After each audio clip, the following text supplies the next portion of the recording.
We're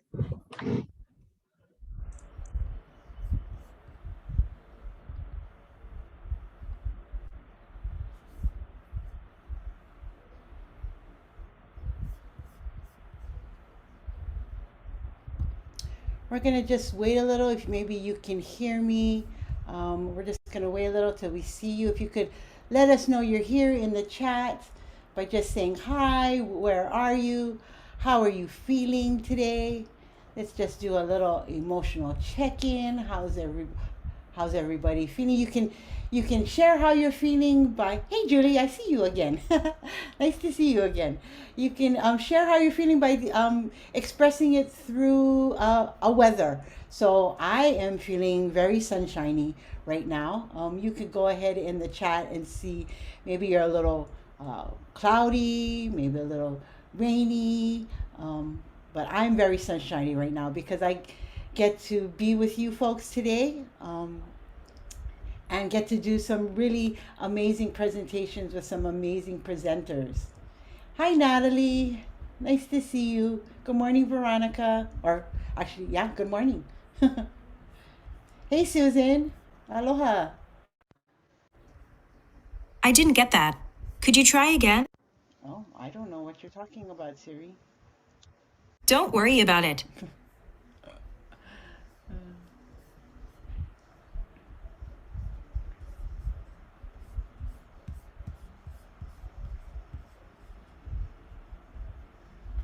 Alrighty. Yep, it's still morning in Alaska, and yes, it's still morning here in Hawaii. Okay, looks like everyone is joining us here. Awesome, getting everybody's audio on. Yeah, everybody got to hear my Siri. I don't know where she came from, but that's all right. Oh, feeling like rain, nourished, happy, clear. Yes, I love it. Keeping brain awake. If you got to do some shake out, maybe you've been sitting for a little bit, go ahead and shake it out, move your head. I just did a whole session around online learning fatigue, and we want to make sure we're moving. Move your shoulders, your head, really sort of shake it out, get our brains going. We've got some really great information to share. You are joining the culture-based learning session. Welcome, welcome.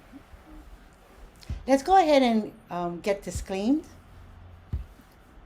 This presentation was produced under U.S. Department of Education contract number GS00F115CA with Synergy Enterprises, Inc. The views expressed herein do not necessarily represent the positions or policies of the U.S. Department of Education. No official endorsement by the U.S. Department of Education of any product, commodity, service, or enterprise mentioned herein is intended or should be inferred. Okay, great. Awesome. So we've got disclaimed. Before we get into sort of the meat of the content, I did want to again sort of just remind you that you can put your questions and your comments in chat. Remember, I'm sure you're seeing you're getting points for the game. Ask questions in chat. Also, you can go to that poll tab and you can go ahead and put your questions there. Remember, at the end, give us a 1 to 5 star rating. Let us know how we did. That really helps us to improve our sessions. Also, in the files section, you will see that we did share some files that we'll be going over. One is the actual PowerPoint of this presentation, and the second one is an Indigenous culture-based education rubric that you can look over, and we'll be actually going through some of that today. Awesome. Hey, Pamela, I know, I love the points, right? So keep asking those questions and commenting and engaging with your peers in the chat and on the poll. So let's get started. Yes, John, I would love to do that relaxation exercise again, but I don't have time. We've got a lot of really great information. So sorry about that. Maybe we can, in the networking session, we can do something like that. But it really was great. All right, so here are our presenters. Randolyn, you want to go ahead and introduce yourself? Amidakiapi, Betuaste, Zitrana Dutawi Demie, na Washichi Trajeki, Randy Lynn Boucher Gallego, Emakiapi, Naha Machbia Luta Owawa Wawashe Chamukne, so Diane Wachiankapi. It's good to see all of you and be here with you today. My name is Redbird Woman, and my English name is Randy Lynn Boucher. And I am currently a classroom teacher and a curriculum designer for Red Cloud Indian School. Awesome. Thank you, Adeline. Aloha. I am Olani Lily. I am a member of the OIE Technical Assistance Team. I work with Synergy Enterprises Incorporated. We provide the technical assistance. It's been great to work with you. If you know me, I currently reside in Hawaii, and I just love working within Native communities. And so this has been really a blessing to work with you folks. So let's get into the session. So we have two session objectives. One is to really understand the need for culture-based education, as well as to learn strategies to develop a culture-based education program. And I'm very thankful for Randallyn joining us, because she has a lot of on-the-ground and action learning that she has done with her program that she's going to be sharing with us. So really, what is culture-based learning? We're going to dive into that first. There are so many different terms as it relates to culture-based learning. Some of us call it culturally responsive instruction, which is really student-centered approach to teaching, in which the student's unique cultural strengths are identified and nurtured to promote student achievement and a sense of well-being about the student's cultural place in the world. That's a definition from Dr. Matthew Lynch. There's also culturally relevant teaching. This means that it empowers students intellectually, socially, emotionally, and politically by using cultural reference to impact knowledge, skills, and attitudes. Another one, and this is primarily where we're going to be sort of living during this session, is culture-based education, which is an education grounded of instruction and student learning in these ways, including the values, norms, knowledge, beliefs, practices, experiences, and languages that are foundational of an indigenous culture. That's was a definition from Sean Kanaiaupuni and Brandon Ledward and Umi Jensen in 2010 through research done in Hawaii. In the files, I provided this entire document, and some of you may be familiar with it. If you are familiar with it, let me know in the chat. Just say, yeah, familiar, I'm familiar, Oleni. And maybe you've actually used this. This CBE rubric is really at the organizational level. It provides a way of sort of mapping out your organization to determine where it sort of sits as it relates to implementing culture-based education within your school, or maybe your after-school program, or even in your PD program. It looks at these 6 different areas: recognition and use of a native language. And so that's both American Indian, Alaska Native, and Native Hawaiian languages. Whether it's on the continuum, right? Whether it's utilizing language in instruction, or bilingual, maybe actually teaching language as a second language, or even within an immersion setting. The pedagogy stresses traditional cultural characteristics and adult-child interactions. This is another piece that it looks at. The mores that are currently practiced in community that may differ from community to community. Also within Native communities. We know we can't just sort of use a broad stroke and say, okay, this is, Native American language, where each peoples and tribes and even location reflect maybe nuances and differences. The pedagogy in which teaching strategies are congruent with the traditional culture, as well as contemporary ways of knowing and learning. Um, the curriculum is based on traditional culture and recognizes the importance of Native spirituality while placing the education of young children in a contemporary context. And so, really, it's that idea of looking back to look forward. And so, like our peoples, they were able to sort of look to their ancestors and learn and then move that forward into today. And that's definitely a skill we want to make sure we maintain for our Native learners today. Strong Native community participation, again, is a key element of culture based education, whether it's including parents, elders, other community resources. I think what you'll hear again and again throughout the presentations is that community is very much an integral part, whether you're doing a language nest, developing proficient teachers, career and career readiness, the community in which the learner lives and resides is is an integral part of that learner's experience and learning.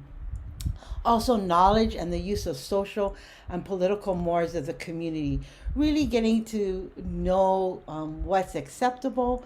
One of the things, again, if I don't, maybe some of you did yesterday's True Colors, really the idea of, from a cultural standpoint, about, who speaks when, related to seniority or position, out of respect.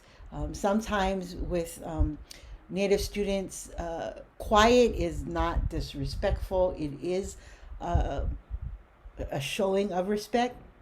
And so knowing how to gauge them is really important. So these are sort of the different things that the CBE rubric looks at. I'm hoping that you guys are looking at this in the file. While you do that, I'm going to take a little water break.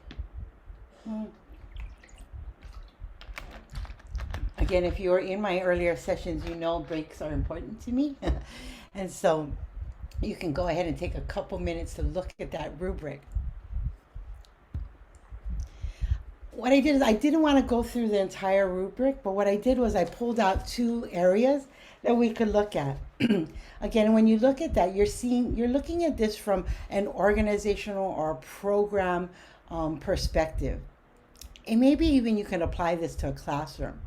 So when you look at a pedagogy rubric guide, these are sort of the elements that you would measure your organization or your classroom to. So why don't you go ahead and read through these and select the one you think best reflects your program now. Are you in an enacting culture-based education program?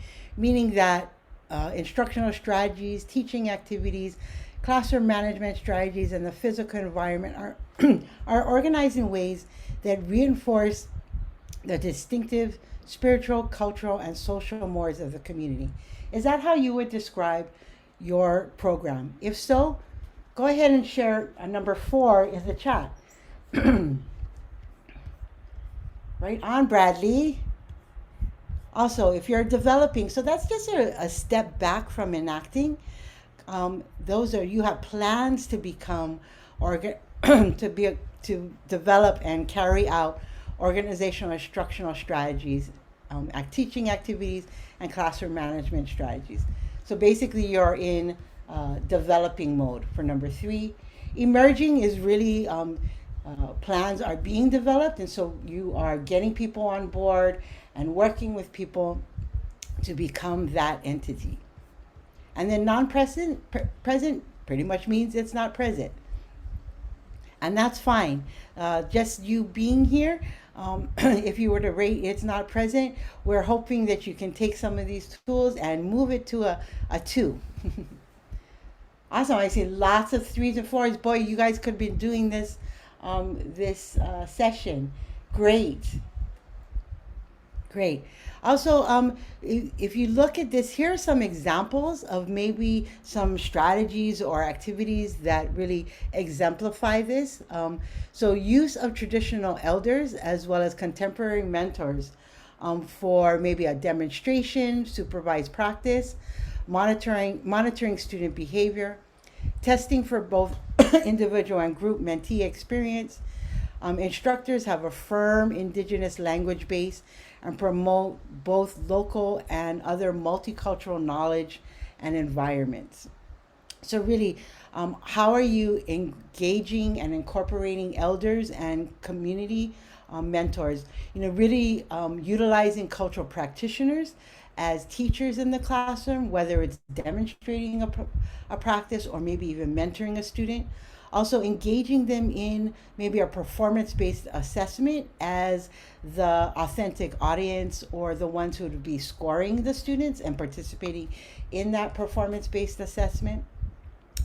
If you are maybe you're utilizing a limited use of this, maybe you're utilizing elders or a cultural practitioner for an actual demonstration or supervised practice. Maybe you're utilizing elders, which I've seen is very effective in monitoring student behavior. Sometimes elders have that way, they have that eye, right, that they can give a student that realigns them and to get their behavior on track. Awesome. Thank you for sharing where you're at. I love it. Also incorporating input from cultural experts, elders, yes, as program advisors. I agree, Douglas.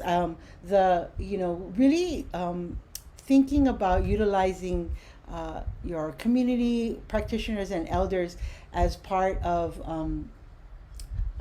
maybe a think tank and your curriculum think tank and creators. So the next part of the rubric we're going to look at is the culture-based curriculum rubric. So this is really looking at the curriculum piece. So again, you want to look through here, go ahead and share in the chat where your organization is at. Now, you may have a 4 in one area, a 3 in another, or a 2 in another section of the rubric. So go ahead and look through here and see how you would score and share. Great, Natalie, a 3. Awesome, you're developing. Great. A lot of times when it comes to native culture-based curriculum and language curriculum, we are pretty much building the jet while we fly. I think it's a great analogy.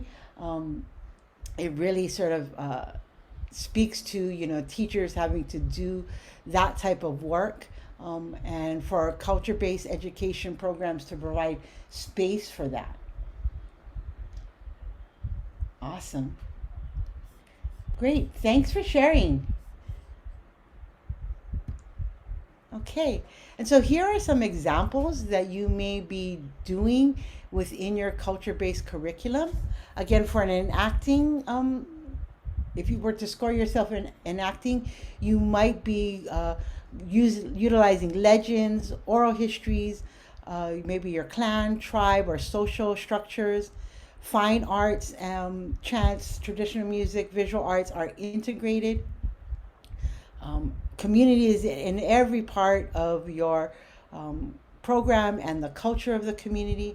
Also engaging contemporary issues and bringing to mind a more integrated into a broader requirements, whether it's Common Core or any other larger, maybe state or national standards, integrating your culture-based standards into that.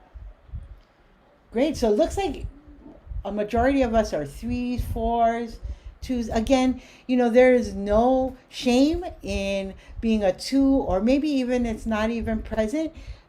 You're here. We hope if you do, we hope you take some of the strategies that we're going to be sharing and move yourself from a not present to emerging, or from emerging to developing.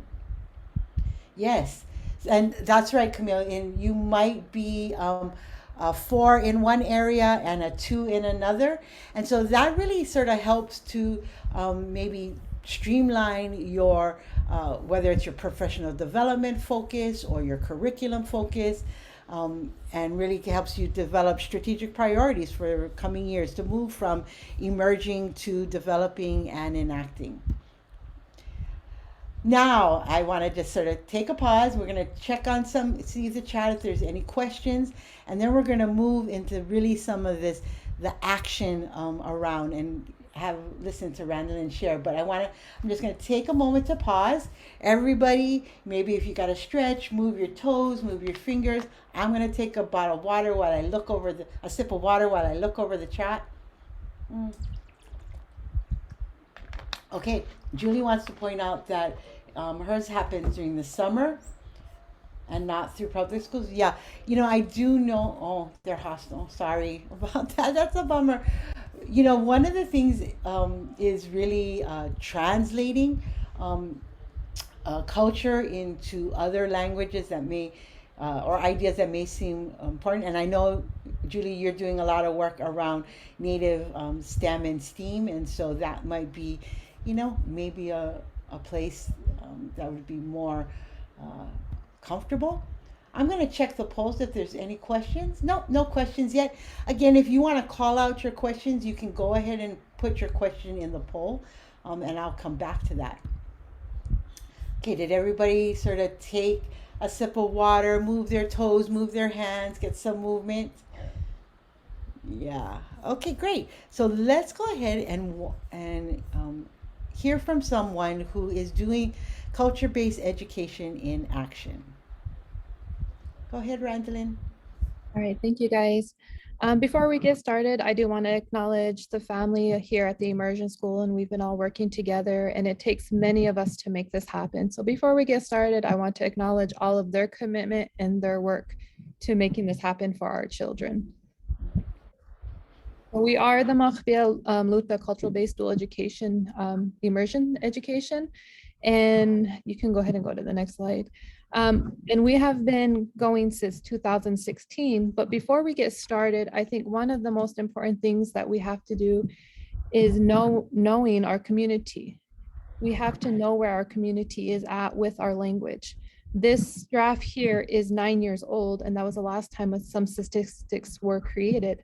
But this graph here is important because it shows us our speakers. It shows us our potential teachers. It shows us not only for our students, but also for our second language learners. So knowing where we're at within the community is really important.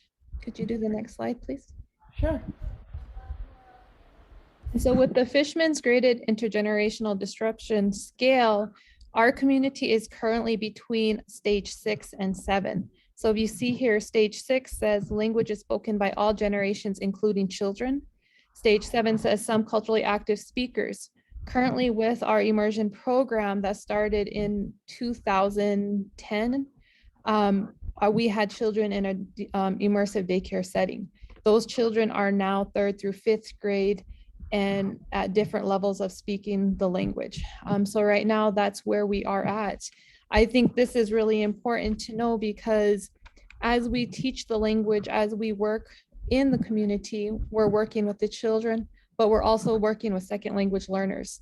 Our second language learners work and teach right alongside our fluent speakers. And it's also important for our parent and the community classes to make sure that we are addressing all levels in our community and making use of all of our resources. Next slide, please. So the first part of when we started our program was dismantling and rebuilding our education system. We knew what was happening before and we knew what it looked like. So taking the information that we had, we started in 2016. In 2016, we started to model our immersion program after the Hawaiian immersion education. And in taking some of the efforts that they did, it helped us relate that back to our own community and how we wanted to see that done. Currently, our Lakota language program is K through 5, and we have fully dual immersion K through 2 and 3 through 5 full immersion. Our school has established long cohort students. So currently I teach the multi-immersion 3rd, 4th, and 5th graders, and they have been in immersion since daycare. And so that's really important part of their education system as they have built a family in their learning. You can go ahead and go to the next slide, please. So in doing that and starting there, we started to develop what the Lakota education would look like. And there are many different definitions of what this education system looks like. And so we use this one where it says Native schools have become a key part of post-colonial healing processes that aim to restore and strengthen Native families and communities. These programs seek to readdress the abuse by Indigenous languages historically carried out by assimilationist schooling while using the power of the language to convey tribal values. So with our program here at Red Cloud, our immersion program is focused specifically with cultural-based education with CSP, immersion only enhancing both methods. The oldest students in this program have experienced this education since they were 18 months old, and they are now fifth graders. These students have stayed in the same fluent speaking with the same elder since they were babies. She is currently in our classroom still. And with the curriculum that we have created, it is culturally responsive, which includes the Indigenous lifeways. I think the most important thing for this is understanding what that looks like for our own community. When we started our Indigenous, our Lakota cultural curriculum, we reflected it off of our 4 seasons. Our 4 seasons are tied into everything that we do as Lakota people and how our children learn. But not only that, but it connects them to the land. It connects them to also to land-based learning. All of these things are tied into the language. And so they're learning math, English, I guess we call it comprehension, and science all through our Indigenous lifeways. The materials are created and aligned with our state standards and also our Oceti-Sakowin standards for education. This includes the connection to Unchimaka, to within our lifeways, connection to the stars, connection to their surrounding kinship, and kinship to all relatives, and the relationship to self and community responsibility. So from the time our children come to our school, they are placed within their own tiwahe here in the classroom. They are relatives to one another, and all of their learning happens in this way. Next slide, please. So here's the next snapshot of what one of our weeks looks like. So when we talk about culture-based education, it's always like, well, what does that look like and how do you teach that? Here is a week that for 3rd through 5th grade. And I always like to show how we do that because it's important to see and to understand how things work together. So here in our multi-immersion classroom, not only do we don't separate each of our subject areas. We always start with our cultural knowledge first. So if you look at here, it has historical timeline and essentials. One of the most important things there is that's what's going to shape our week. So for this week, we did the teaching of the teepee, our traditional dwelling, but we also tied that to our historical timeline of what was happening during this time so that they'll get an idea of what their relatives were going through then, but also tying it back to today. And that guides our lesson plans and activities.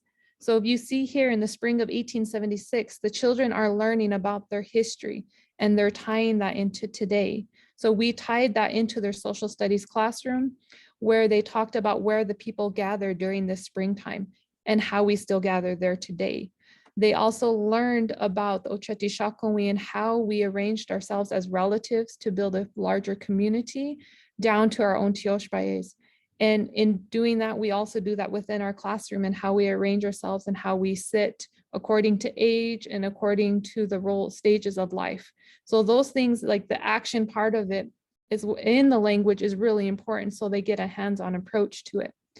And then in doing so, it's showing them through math. What does that look like? What would it take for us to build a community then? What would it take for us to build a community now?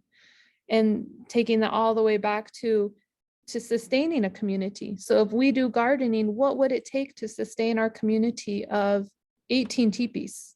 And so they have to figure all of that information out to see how we would exist as a community.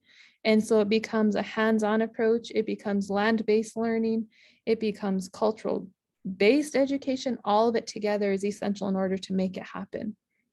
So you can go to the next slide, please. And in doing this, a lot of our material is created, and I really do agree that our material is created on the fly all the time because we don't have material widely available. So this is an example of a poster that's in the classroom during this time right now. This is the Tiikcha Tawunspe, and this is a teaching of the teepee. So as we were talking about that week, we were talking about the lodge and the dwelling, but what that dwelling means to the community, what it means to the people. And so it's having a visual in the classroom every day, learning these places, learning what these teepee poles represent, learning how important each part of the teepee is. So there's all of these posters we create for our classroom to ensure that our children have these visuals in their language, whether it's in the hallways or even just around our school. So making the language present and giving it a place to be. Next slide, please. Another part of a lot of our culture-based education is, developing lesson plans within the language. We do it through math. Here you'll see different methods: syllabic reading, sight reading, comprehension, and high expectations.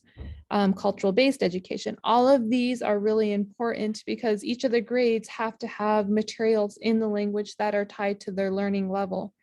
These also help our children move up in their language learning. So where we start with our kindergartens, build upon to where they'll get to being third or fourth graders.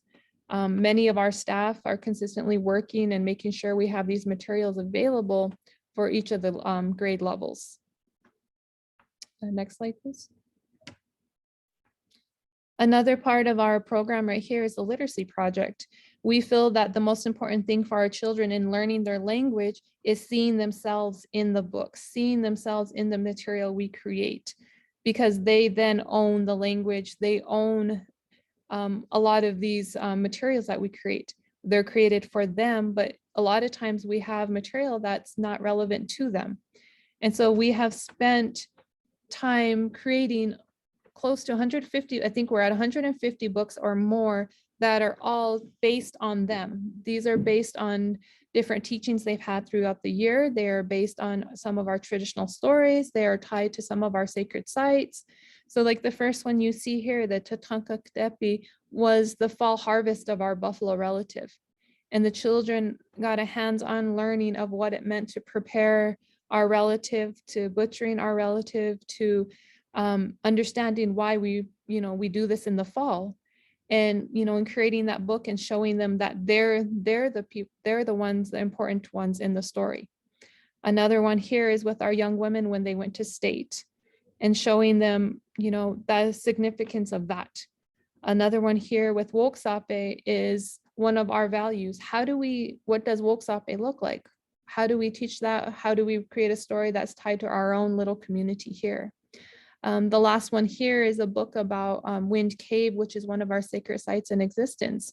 Each of these are tied to different seasons and when we use them so that they learn through each season what's happening. Each of our books that we create are also tied to vocabulary lessons, and they're tied to grammar lessons. Next slide, please. Like here is an example of lessons that were created to enhance their comprehension.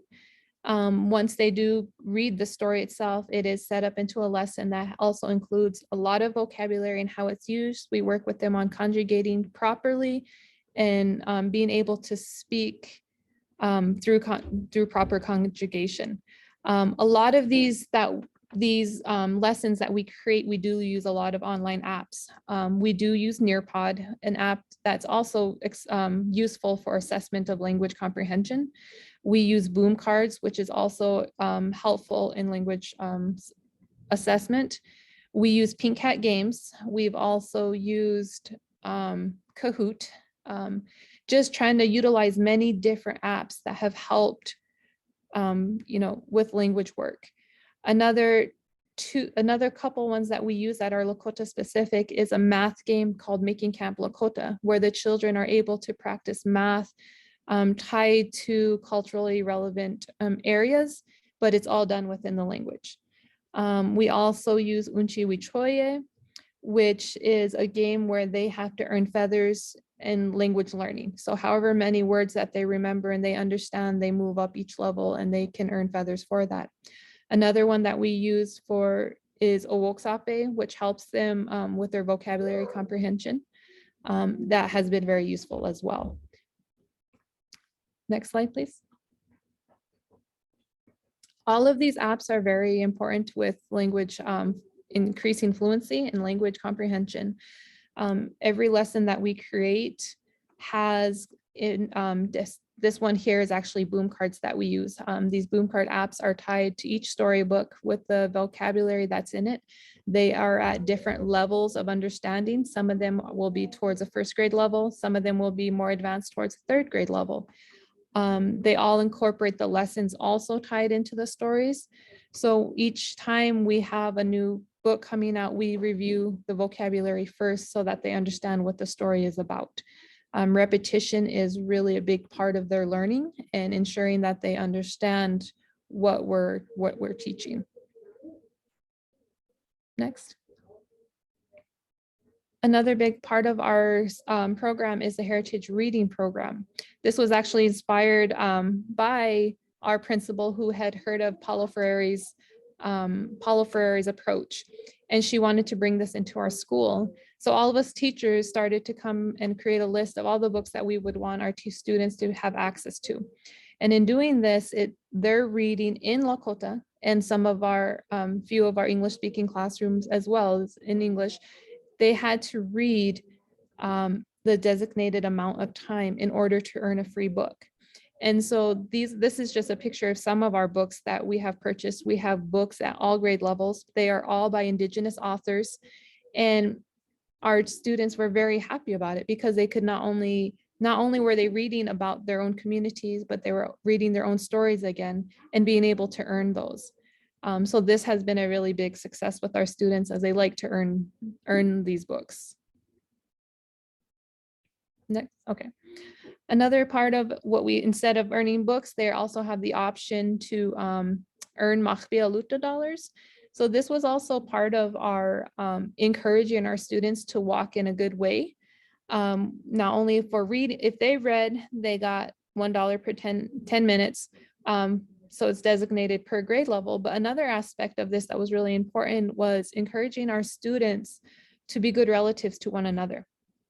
And, and treating each other as relatives in different ways. And by modeling how relatives treat each other, these students, every time they would do that on their own, us as teachers would be very attentive to them and how they treated each other. And when we would see that, we would give them $1, a Machbea Luta buck. And they could go to, after they saved them up, they could go to the store and pick out a reward.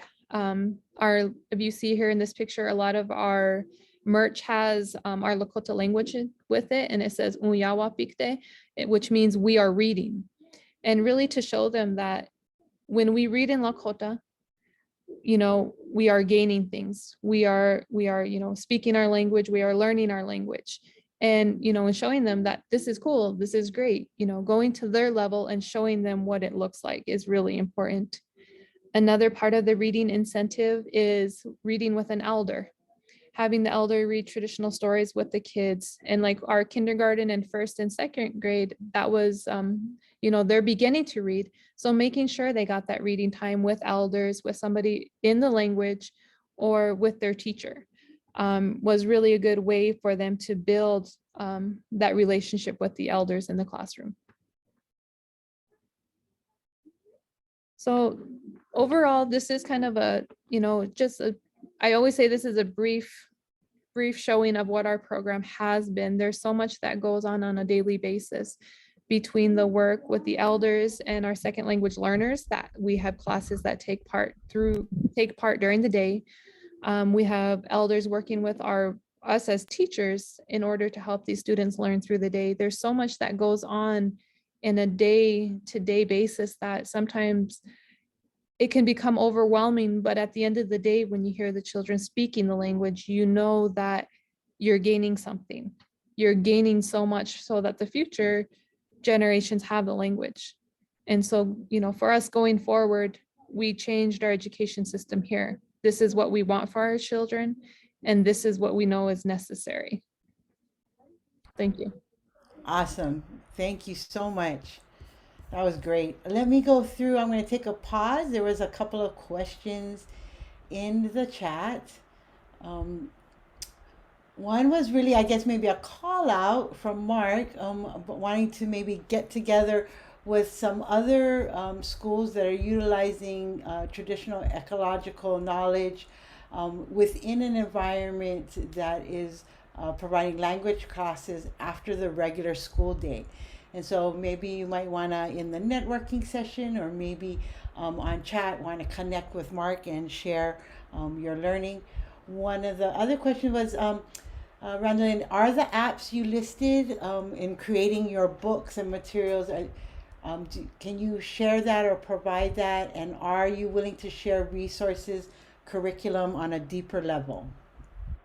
Yes, that is actually our project right now. We are developing our website and putting all of our curriculum up, and it will be available for K through 5. And that is our summer project currently. And we are looking at sharing with others. And I can also give a list of all of the apps that we've been using that have been helpful to us. Mhm. Okay, yeah, that would be great. And also, towards the end, Randall does provide her email, and so if you want to contact her. Um, Also, there was, does the school have its own desktop publishing for your booklets? And what is the turnaround time for developing the books and linking them to specific lessons? So currently, all of our books are both printed and available online. That's part of where our curriculum will be housed. We will have a place where all of our books can be accessed online. We currently also use a site called Jetpack, and the Jetpack has all of our books with Lakota being read to them as well. So it's also in the language for our younger learners. Those links are available. I can share those with you as well. And they are also tied to games in Jetpack. There's books, games, and review all in Jetpack that are all in the Lakota language. Great. Another question, has the school developed its own measurements or benchmarks for native literacy development? And the second part of that question is, and are those available to see? Currently, our team has the assessments of our school and our students, and I'm sure they will make that available for people to see just for their own research and education, because there isn't many updated research out there pertaining to this. Thank you. Yep. And so lots of people thanking you and talking about their program to offer youth language classes as well as our youth speakers. Thanks for sharing your work. It really was inspiring to hear from Randolyn about the work that they're doing, and you can really see how culture-based education starts first from the culture and then integrates other content areas in, as well as community and expertise and social and emotional learning. I mean, it's all there. Randolyn talked about treating each other as relatives and modeling that behavior and learning. That's all social and emotional learning that's embedded in the culture already. And so you really get a sense of the level of integration and really the whole student. Thank you so much, Randolyn. Did you have any last comments that you wanted to share?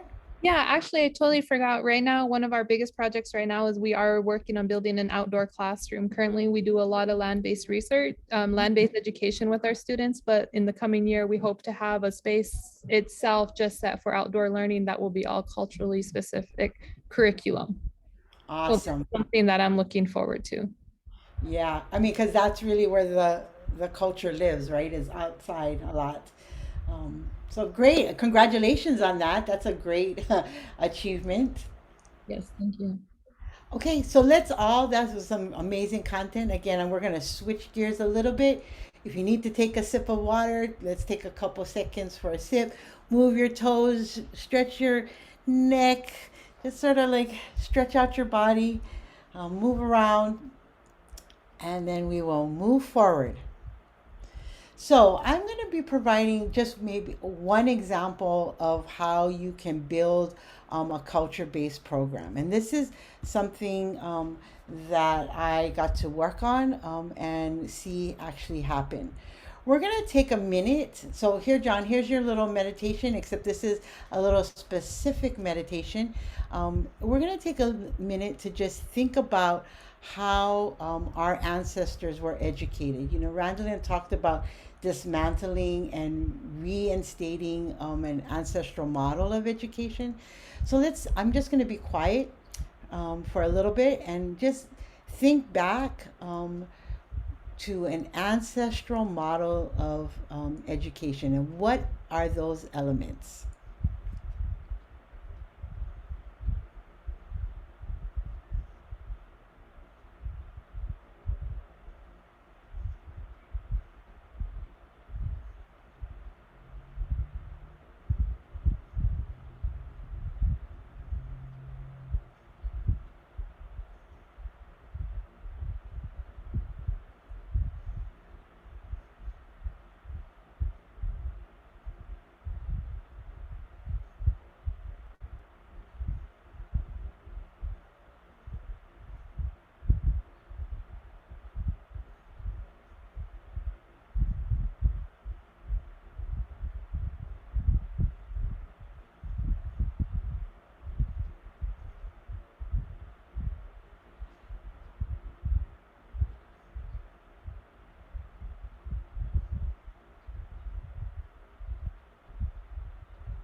Okay, let's come back. If you could go ahead in the chat and just sort of put down what came to mind when you thought about that ancestral model of education, something that worked for hundreds and thousands of years. Um, Go ahead and put in the chat what elements came to mind. What did it look like to you? What did it sound like to you? What were you sort of seeing in your mind as it relates to an ancestral model of education?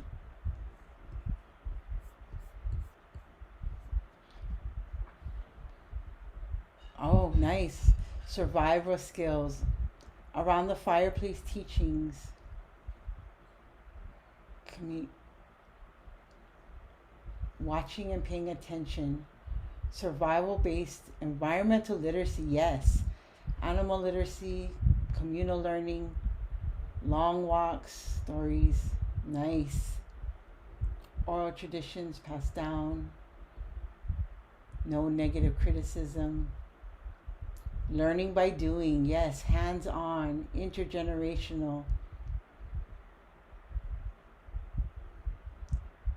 everyone being taught everyday skills and learning, hearing the language every day, all day, yes, land based learning, ceremonial teachings, language, right? And again, this is all embedded into the everyday life, right? Aunties and grandmothers teaching. Wow, this is so rich. Learning by observing, reinforcement, place based in language. Laughter, I love it. Great job, you guys. So, and I know when I look across your programs, a lot of you are providing these opportunities today. Oh, devoid of testing scores, right? Yeah. And Julie, I really want to sort of maybe call that out a little bit because I think you're right. It was devoid of testing scores, but that didn't mean that there was an assessment, right? There was sort of assessment where there was performance based assessment where a student or a learner knew when they were getting good at a particular skill, right? And the teacher moved them on to higher level skills. Really, yeah, assessment meant something, exactly. Storytelling and a lot of watching. Babies were brought everywhere in the, yes, right? I mean, they were taken everywhere. Learning was a daily thing. It didn't necessarily happen within four walls exclusively. Again, I know a lot of you are integrating a lot of these ideas into your own programs. But let's take a step back, and maybe for those who um, are just starting out in this, or want to, maybe you've done some work around integrating culture into your program, but you want maybe some like a step by step sort of process. I hopefully this will provide you some strategies and some ideas that you may be able to utilize in maybe deepening your culture-based education program, or starting one from the beginning, which is always a great place to be. Um, so one of the things is to first be able to identify your culture-based skill sets. Number two is to plan and implement professional development. Develop culture-based standards and identify corresponding standards that support your primary culture-based skill sets. And you saw that in Randalin's example. Also, design and implement your activities, and then be able to, again, what we were talking about is to assess and evaluate in things that matter. So let's first look at a process that you could maybe use to identify a culture-based skill sets. And this is really where your elders, your cultural practitioners, your teachers come into play, and community, and even parents, is to organize and engage a research think tank. I mean, these people really become your core research team. Again, it could be elders, cultural practitioners, to then go ahead and conduct that research, identify native skill sets for each traditional profession or practice. The next step is identify common skills across traditional professions and practices, and then to define those common skill sets. And then again, coming back into, it's a circle, right? Back to your elders and cultural practitioners to take you to the next level. So let's look at each of these pieces. Again, one of the key things is to engage elders and cultural practitioners, your teachers, in a meaningful way. Organize and engage this research team. So looking at the cultural practitioners, whether they're fisher peoples, hunter peoples, architects, functional arts, clothes, ceremonial attire, implements, household goods, healers, farmers, sort of the broad range of traditional practices or professions, and also elders in sort of being maybe in one of those areas, or a holder of language, and a grounding, I guess, perspective on your research. And then to go ahead and conduct these researches. So these are just some pictures of some traditional practices, and we really need to. The language I find is a little lacking, in the sense of when you think of professions, we're thinking of it professions for money or for personal gain, when really traditionally it was about community health and well-being, and both survival as well as thriving. But also there were, definitely people who excelled in different areas and became experts and renowned for their skill sets. What you want to do is gather these people together and begin to identify skill sets for each practice. Really, I liken it to sort of beginning to tie a knot, to be able to develop those aspects. Sorry, my throat is getting a little dry. So, for example, maybe you've interviewed the hunter people and the fisher people, and they're talking about very specific skill sets necessary to that practice. And then collecting all that data and looking across all of these different professions or practices, and seeing if there is not a higher skill or a common skill that sort of pops up from this picture.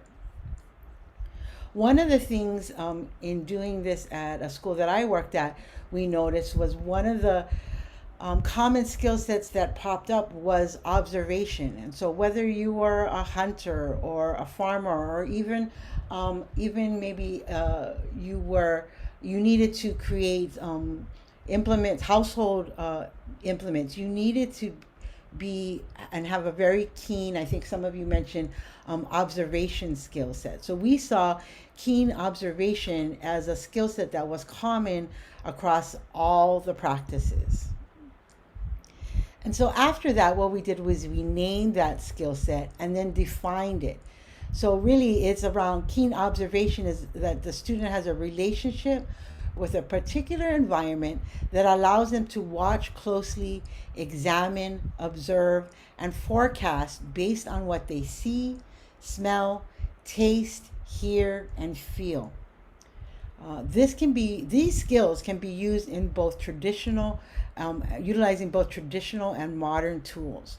And so again, for a school that I worked at, we got them out into the environment and they specifically practice this keen observation skill by sometimes just sitting by the ocean, looking, smelling, hearing, and sometimes even tasting the salinity of the water, feeling the breeze on their face, and collecting that information. We also had students like this student here looking in microscopes, utilizing different tools to test salinity of the water, utilizing various modern tools in order to deepen our observation of the environment as it relates to keen observation. So not all teachers, at the time there was not a lot of in the University of Hawaii teacher training program teaching teachers how to teach like this. And so we really had to start with step 2 of professional development, it being professional development. And it really is a commitment, both from teachers, staff, support staff, as well as parents and community. Sometimes this doesn't seem normal for parents, and while they may really like the idea, it's different. It's not their experience of education, and so really getting them committing to a different way of educating. Okay. Other thing is, remember that teachers and your staff remain a part of your primary research team. They are, like we said, building the plane while we fly, and making sure to include them in that as a tool of professional development. One thing we did was we allowed teachers to create action research for themselves.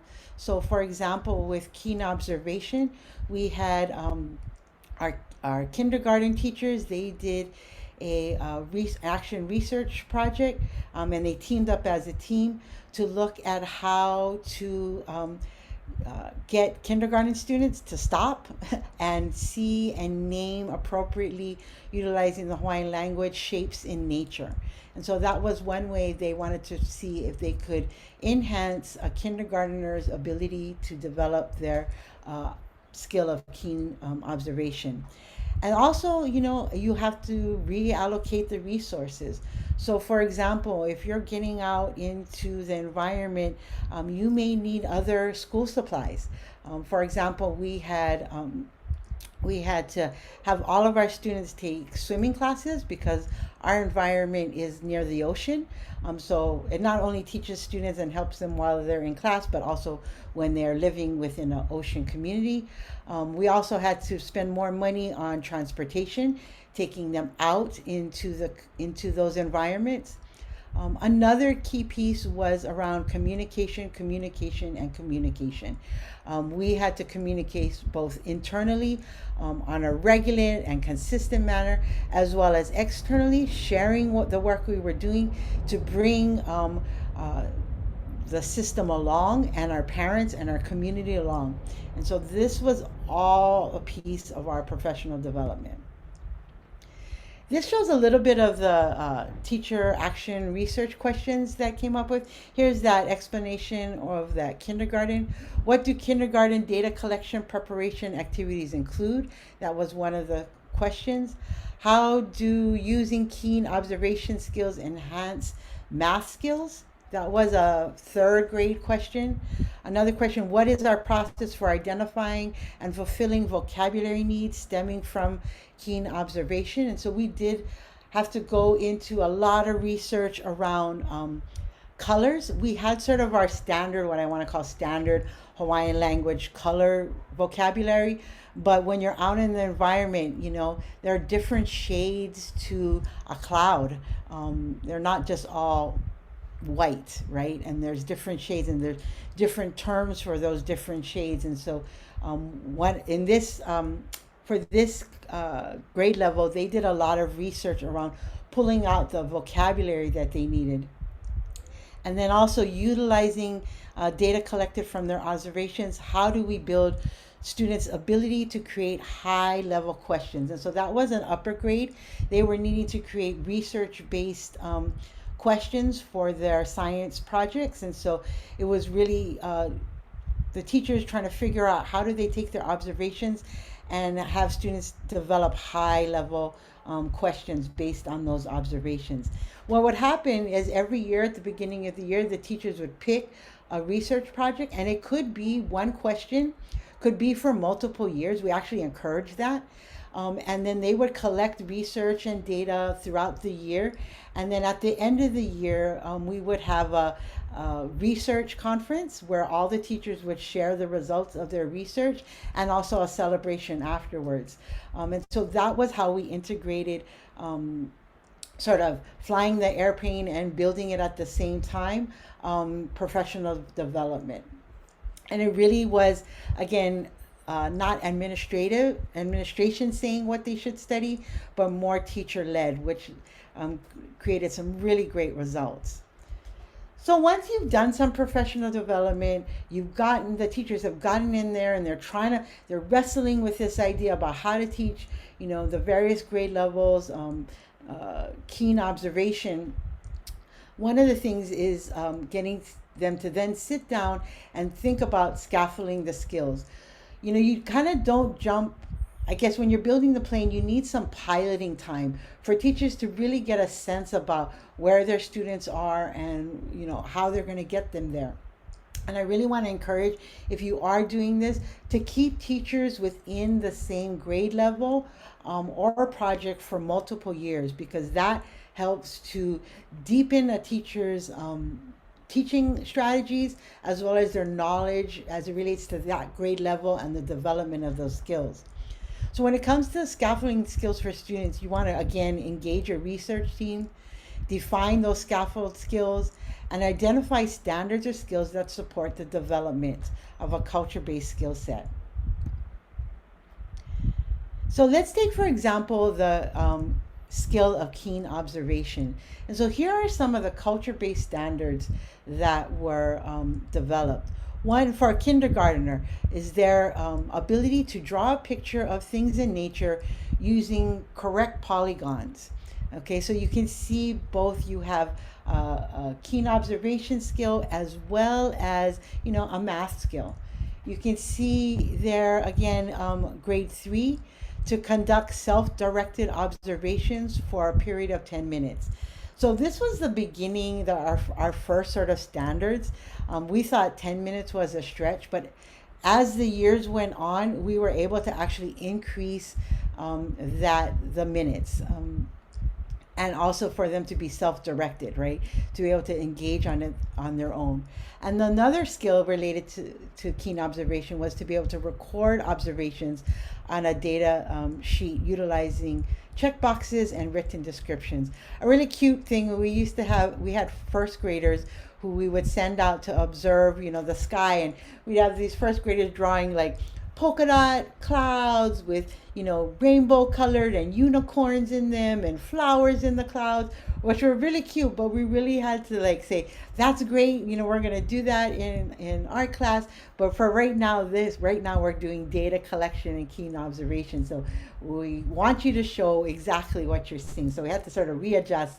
But that was a real cool learning. The other thing was you can see in fifth grade how we're taking that up a notch, both in minutes as well as being able to integrate some different tools. And we did look at both modern as well as ancestral tools.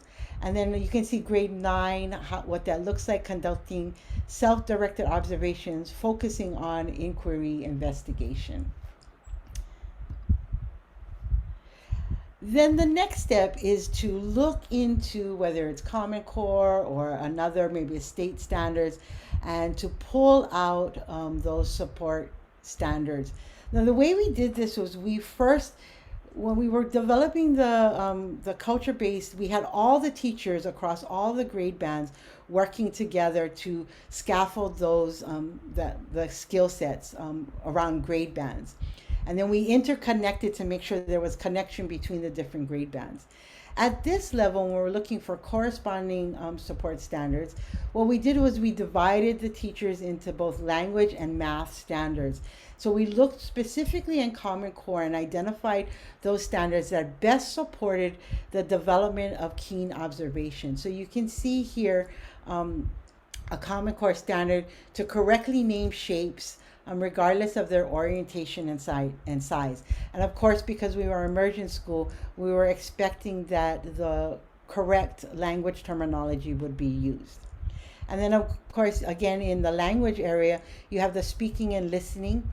So you can see how this connects to the keen observation skill set by using a combination of drawing, dictating, and writing to compose informative and explanatory text.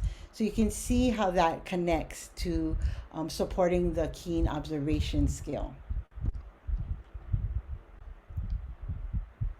Okay, and here's another example of a culture-based standard. I'm going to let you look at that. I see things on the corner of my eye going on in the chat. So while you look at that, I'm going to just take a look over here.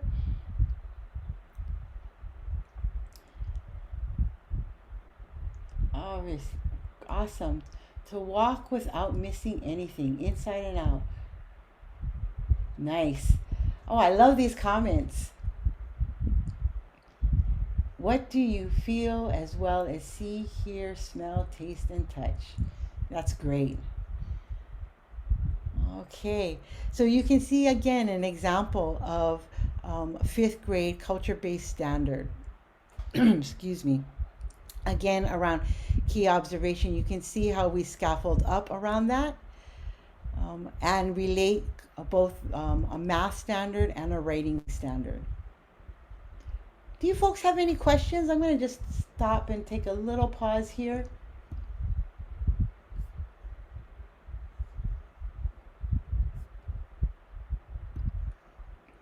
Okay, I'm going to continue to move on.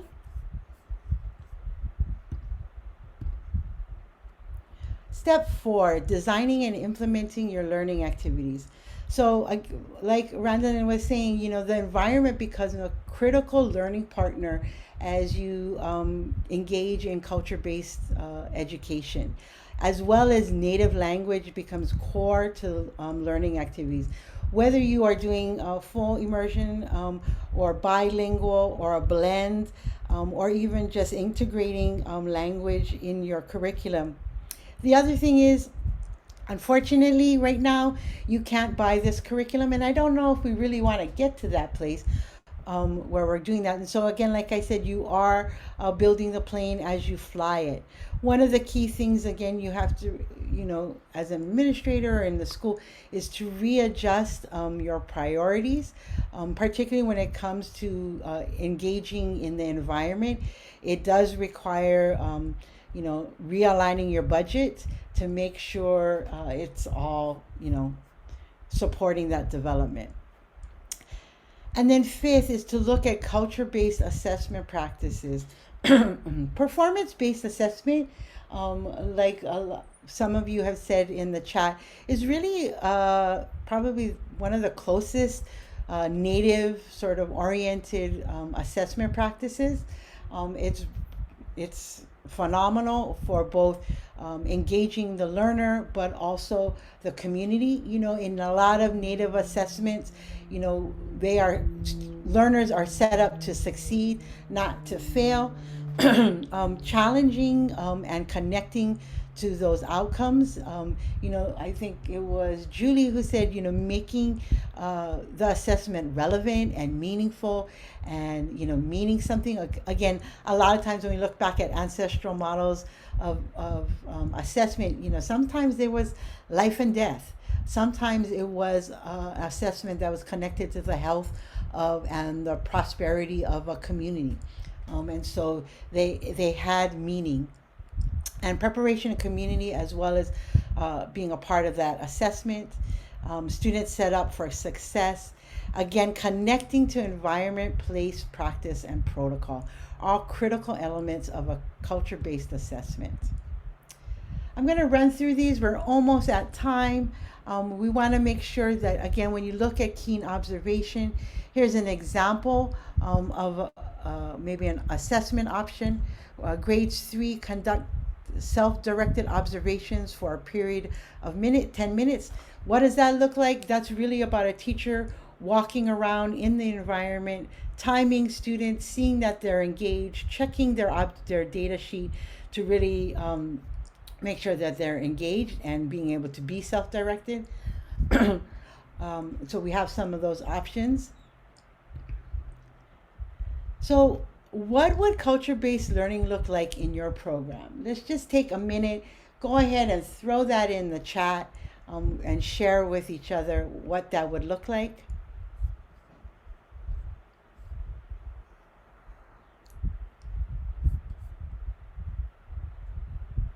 As we near the end of our session. Awesome. We have implemented many of these concepts in our outdoor learning classroom where we teach the natural science, yes, through cultural lens. I love it. I love it. Peacemaking, wow. And so many students. Yeah, Natalie, that's really amazing. Peacemaking, boy, does the world need that? Uh, Student authors writing their own books, exactly. Yes.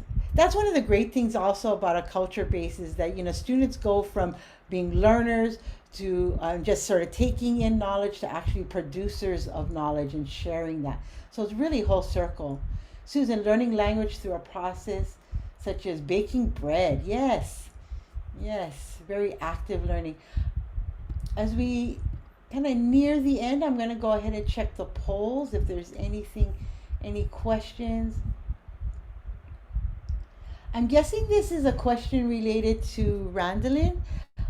There is, what type of input do your kiddos have to contribute to lesson planning if they are given the opportunity? What we do is we do a lot of topic bases with our week. And so when we're talking with them, we do ask them usually like every other week, we ask them like, "Dak unis behe, what do you want to learn?" And so we do a check-in with them. The last time we did that with them, they wanted to learn more about the birds. So we actually spent 3 weeks talking about birds in different aspects. So it is always asking them, what do you want to learn? Or what is it that also making them small teachers? So once they learn, they're actually the teachers in the classroom and helping each other learn. And same with the books. A lot of our books are written by our students. It's their stories, their voice. Nice. There's another question for you. At what age do some of your kiddos lead language lessons? If so, at what age do they typically take the lead? Currently this year, my third graders were the ones who really wanted to be my, we call them Wa'unspe Wichake Chikala, our little teachers. And so far, my third graders have done that role all the way up to my fifth graders. And they've done a really wonderful job at being the little teacher in the classroom and relaying the information back to their classes. their classmates. Nice. Great. And thank you all for continuing to share in the chat. It's so interesting and it's so great to learn from each other. All right, let's move forward. Again, if you have any questions, we are nearing the end. If not, we have one more minute. I want to thank again Randall. Randall, any last words?